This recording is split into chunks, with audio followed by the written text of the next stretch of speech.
हाय, मी कविता आणि स्वागत आहे तुमचं माझ्या एका नवीन ब्लॉगमध्ये. तर आज आहे संडे आणि माझी दिवसाची सुरुवात झालेली आहे छान पूजा वगैरे करून. तर आज संडे असल्यामुळे सावकाश चालू आहे सगळे कामं. आणि मी रात्रीच सब्जा सीड्स टाकलेल्या होत्या भिजत, तर त्याचं पाणी पीत आहे मी. म्हणजे असं रोज नाही पीत, पण असं एक दिवसाच्या आड मी पीत असते पाणी. तोपर्यंत स्पर्शचे पप्पा आणि स्पर्श पण आंघोळ वगैरे करून रेडी झालेले आहेत. तर तुम्ही बघू शकता स्पर्शला. कोणतं पुस्तक वाचत आहे बेटा? Very good. स्पर्शची दिवसाची सुरुवात होत असते कधीही पुस्तक वाचून, आणि त्याच्यानंतर मग थोडा वेळ तो मोबाईल बघतो, बरोबर ना? हां. आणि मग चहा वगैरे झालेला, आम्ही चहा पीत बसलेला आहे इथे. स्पर्श तसा चहा पीत नाही, तो दूध पिते, पण ते त्याच्या मूडवरती अवलंबून असते.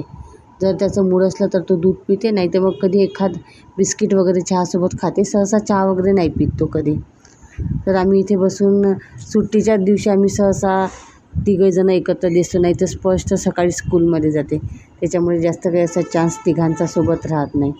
संडेच असा दिवस असतो की आपण सोबत बसून छान आरामशीर गप्पा वगैरे करू शकतो, नाही का? सगळ्यांच्याच घरी आहे तसं. तर इथे बसून छान स्पर्श आम्हाला स्कूलच्या काही सांगत आहे, त्याच्या फ्रेंड्सबद्दल वगैरे अशा गोष्टी सांगत बसलेला आहे. आणि आमच्या दोघांना काम काय, आम्ही त्याच्या गोष्टी निवांत ऐकत आहोत आणि त्याला सांगत आहे असं करायला.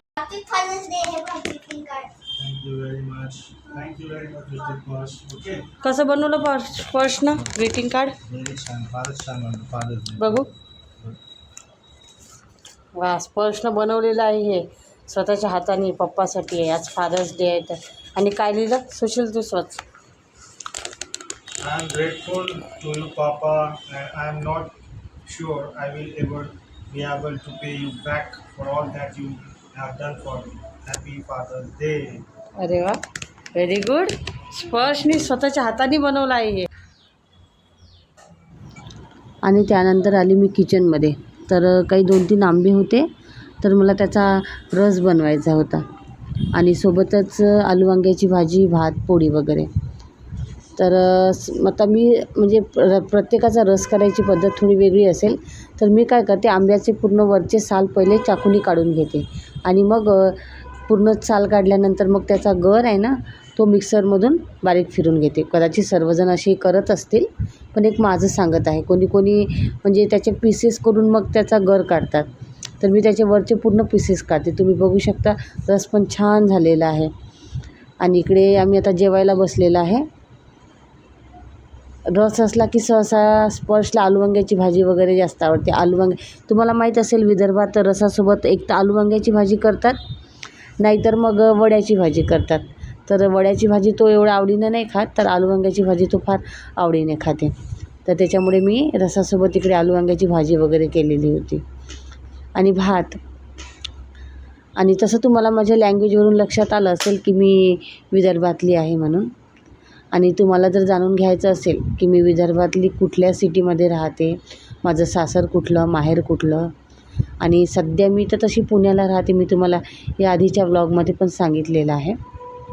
तर तुम्हाला माझ्याबद्दल जाणून घ्यायचं असेल तर मला कमेंट करून नक्की सांगा, मी तुम्हाला नक्कीच सांगेल. तर बघा, जेवायला बसलेलो आम्ही. ॲक्च्युली खालीच आमची गादी टाकलेली आहे. काय आहे ना, का आम्ही पहिले खालच्या फ्लोअरला होतो, तर तिथे कसं ना रिनोव्हेशनचं काम चालू आहे, तर त्याच्यामुळे आम्ही काही दिवसासाठी सध्या वरती आलेलं आहे. तर ते बेड वगैरे कसं आणणं पॉसिबल नाही झालेला, म्हणजे जिन्यावरनं तो वरतीच नाही येत होता, त्याच्यामुळे मग आम्ही इथे खालीच गादी टाकलेली. आणि काही दिवसाचा प्रश्न आहे, एकदा रिनोव्हेशन झाल्यानंतर मग खालीच जाऊ. बघू, तर तसं तुम्हाला समोरच्या ब्लॉगमध्ये माहीतच पडेल. तर त्याच्यामुळे तुम्हाला जास्त सामान वगैरे पण दिसत नसेल. तसं रेंटने आम्ही राहतो ना, तर सामान सहसा म्हणजे जास्त घेतलेलंच नाही आहे आम्ही, कारण इथे काही सेटल व्हायचा आम्हाला असं काही विचार नाही आहे. आणि फक्त सुशीलच्या जॉबमुळे आम्ही इथे राहतो, त्याच्यामुळे सामान जितकं कमी होईल तितकं आम्ही म्हणजे ठेवण्याचा प्रयत्न केलेला आहे आमच्या तिघांना. आणि पाहुणे वगैरे सहसा इथे नाही आहेत कोणी आमच्याकडे. मीच कारण उन्हाळ्यामध्ये 1 महिन्यासाठी जात असते सासरी माहेरी, त्याच्यामुळे त्यांना कधी यायचा असा प्रश्नच म्हणजे झाला नाही. त्या सगळ्यांच्या भेटी वगैरे होऊन जातात, त्याच्यामुळे कोणी सहसा नाही येत. त्याची भाजी, पोळी, भात, कांदा आणि हा आपल्या विदर्भातला ठेचा. स्पर्श पण इथे जेवण करत आहे आणि त्याचे पप्पा पण जेवण करत आहे. तर चला भेटूया नेक्स्ट ब्लॉगमध्ये. बाय.